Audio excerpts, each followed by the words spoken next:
इस गीत को सिर्फ इस दौर के तानसेन ही गा सकते हैं। जी हाँ, ये गीत उस दौर का सबसे महंगा गीत था जो इतनी कीमत पर रिकॉर्ड करवाया गया। जी हाँ दोस्तों, कौन सा ये गीत था और कौन वो तानसेन थे जिसको उस दौर का तानसेन कहा गया था, और इस गीत पर कितना पैसा लगा था इसको रिकॉर्ड करने पर, आज इस पर बात करेंगे दोस्तों चैनल पर नए तो चैनल को सब्सक्राइब कर लीजिएगा, बेल आइकन भी प्रेस कर लीजिएगा ताकि नोटिफिकेशन आप तक पहुंचती रहे। नमस्कार, मैं महेश कोहली बॉलीवुड संगीत के सफर से। दोस्तों, आज मैं जिस गीत की बात कर रहा हूं, ये गीत था फिल्म मुगल आजम का। मुगल आजम को कौन नहीं जानता, ब्लॉकबस्टर मूवी थी ये उस दौर की। जी हाँ, 1960 में मुगल आजम आई थी और इसका अमर संगीत दिया था नौशाद साहब ने। मुगल आजम के डायरेक्टर प्रोड्यूसर के आसिफ थे। के आसिफ की ये फिल्म थी। के आसिफ ने सब कुछ दांव पर लगा दिया था मुगल आजम के लिए, और ये फिल्म इसीलिए इस तरीके की बनी, कालजयी फिल्म बनी थी मुगल आजम। इस तरीके का के आसिफ ने अपने सपने को मुगल आजम के अंदर उतारा। तो खैर साहब, मुगल आजम के जब गीतों पर काम हो रहा था, नौशाद साहब ने सारे के सारे इसके गीत जो बनाए, सब के सब नायाब गीत थे। लगभग 9, 10, 11, 12 जितने भी गीत थे सब नायाब गीत थे, चाहे लता जी ने गाया हो, चाहे रफ़ी साहब ने गाया हो। मगर एक सिचुएशन थी मुगल आजम के अंदर जब इसके गीतों पर काम हो रहा था, जिस सिचुएशन पर कोई डायलॉग नहीं था, वहाँ पर सलीम अनारकली का मिलन होता है और तानसेन उस मिलन के दौरान कोई राग छेड़ रहा है, कोई राग इस तरीके का गा रहा है जो रोमांटिक हो। तो इस तरीके का वो सीन था। तानसेन के ऊपर एक आवाज़ आनी थी, सलीम अनारकली का मिलन होना था जहाँ पर कोई डायलॉग नहीं था, सिर्फ गाना बैकग्राउंड में चलना था। तो जब तानसेन वाली सिचुएशन की बात आई, जब इसके संगीत पर काम हो रहा था, तो के आसिफ ने कहा नौशाद साहब को, और गीत तो सब ठीक है यार, तानसेन के लिए कौन अपनी आवाज़ देगा।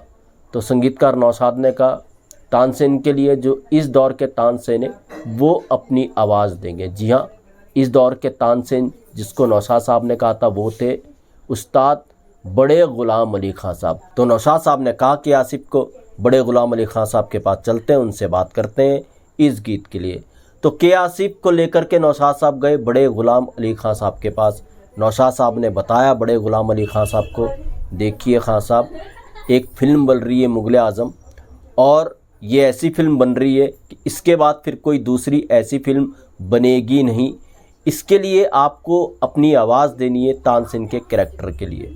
तो बड़े गुलाम अली खां साहब ने कह दिया नौशाद साहब को, देखो हम जलसों में गाते हैं, प्रोग्राम्स में गाते हैं, अगर जलसे प्रोग्राम्स की बात होती तो कोई बात नहीं थी, मगर मैं फिल्म में नहीं गाता। ऐसा बड़े गुलाम अली खां साहब ने नौशाद साहब को कह दिया। तो नौशाद साहब ने कहा बड़े गुलाम अली खां साहब को, देखिए खां साहब, अगर आप गाएंगे तो मेरी थोड़ी इज्जत बढ़ जाएगी, इसलिए गा दीजिए। इस तरीके से रिक्वेस्ट कर रहे थे नौशाद साहब बड़े गुलाम अली खां साहब से, मगर बड़े गुलाम अली खां साहब मान नहीं रहे थे। उन्होंने साफ कह दिया वो फिल्मों के लिए नहीं गाएंगे। जब ऐसी बात चल रही थी कि वो फिल्मों के लिए नहीं गाएंगे, तो के आसिफ साहब सिगरेट के कश लगा रहे थे, सिगरेट उनके हाथ में थी, कश लगा रहे थे। तो के आसिफ साहब ने सिगरेट का कश मारते हुए कहा आप कैसे नहीं गाएंगे। अब जब ऐसे के आसिफ ने कहा तो बड़े गुलाम अली खां साहब ने पूछा नौशाद साहब से, अरे ये कौन है यार जो इस तरीके की बात कर रहा है। तो नौशाद साहब ने बताया कि ये डायरेक्टर प्रोड्यूसर के आसिफ है। तो नौशाद साहब ने जब इंट्रोडक्शन दिया तो बड़े गुलाम अली खां साहब ने नौशाद साहब को कहा ठीक है थोड़ा साइड में आ जाइए। नौशाद साहब को साइड में लेकर के गए बड़े गुलाम अली खां साहब। नौशाद साहब को कहा बड़े गुलाम अली खां ने कि देखो नौशाद, मैं कुछ इस तरीके का करूं कि ये प्रोड्यूसर खुद भाग जाए यहाँ से। तो नौशाद साहब ने कहा देखो साहब, मेरा ही नुकसान होगा अगर आप कुछ ऐसा करेंगे। तो बड़े गुलाम अली खां साहब ने कहा कि खैर मैं कुछ ऐसा नहीं करूँगा, मगर मैं इसको इतनी रकम बोल देता हूँ कि ये मुझे लेने का इरादा ही त्याग दे अपनी फिल्म में। नौशाद साहब ने कहा जैसा मर्जी ऐसा आप कर सकते हैं, ये ठीक रहेगा। तो खैर साहब, बड़े गुलाम अली खां साहब आए के आसिफ साहब के पास। बड़े गुलाम अली खां साहब ने कहा कि आसिफ को, देखो मैं आपके लिए गा तो दूंगा, मगर इस गीत के मैं 25,000 लूँगा। 25,000 उस दौर की बहुत बड़ी रकम होती थी। नौशाद साहब का कहना था कि उस दौर के बड़े से बड़े सिंगर 500 या ज़्यादा से ज़्यादा 1,000 रुपये एक गाने के लिया करते थे। 25,000 बहुत बड़ी कीमत हुआ करती थी।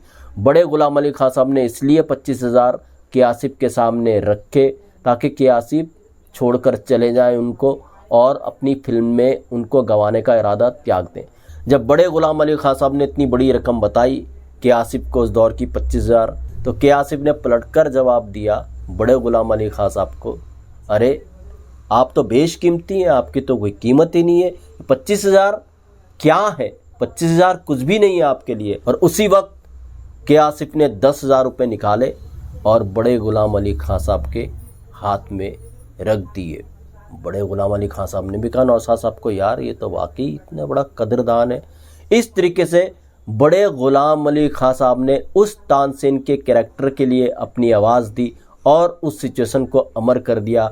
ये राग पर आधारित गीत था, प्रेम जोगन बन के।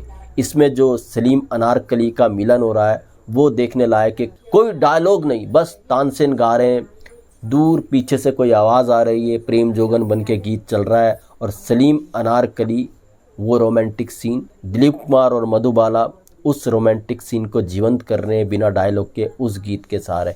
मगर बड़े गुलाम अली खां साहब की आवाज़ जिस तरीके से नौशाद साहब ने इस्तेमाल की वो बड़ी नायाब थी। नौशाद साहब ने जितने भी मुग़ल आज़म के गीत बनाए वो अपने आप में नायाब थे। आज भी ये गीत अमर है। प्यार किया तो डरना क्या, 105 बार इस गीत को लिखा शकील बदायूनी ने, तब जाकर के ये गीत फाइनल हुआ था। जिंदाबाद जिंदाबाद ए मोहब्बत जिंदाबाद, रफ़ी साहब का ये गीत तो अमर ही है। लगभग 100 कोरस इस गीत के अंदर रखे थे नौशाद साहब ने।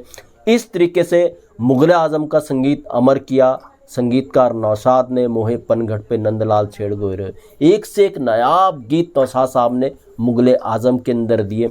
मगर सबसे जो महंगा गीत मुग़ल आज़म के अंदर था वो गीत यही था, प्रेम जोगन बन के, जिसके लिए 25,000 रुपये के आसिफ को देने पड़े थे बड़े गुलाम अली खां साहब को। दोस्तों ये जो किस्सा था नौशाद साहब ने खुद शेयर किया था अपने एक इंटरव्यू में। उनका एक पुराना इंटरव्यू मैं देख रहा था, उसमें नौशाद साहब बता रहे थे इस गीत के बारे में कि कैसे उन्होंने बड़े गुलाम अली खां साहब को इस गीत के लिए राज़ी किया। ये किस्सा मैंने वहीं से लिया है। ऐसे किस्से मैं आपके लिए लेकर के आता रहूँगा। महेश कोहली को दीजिएगा इजाज़त। Goodbye, good luck and take care.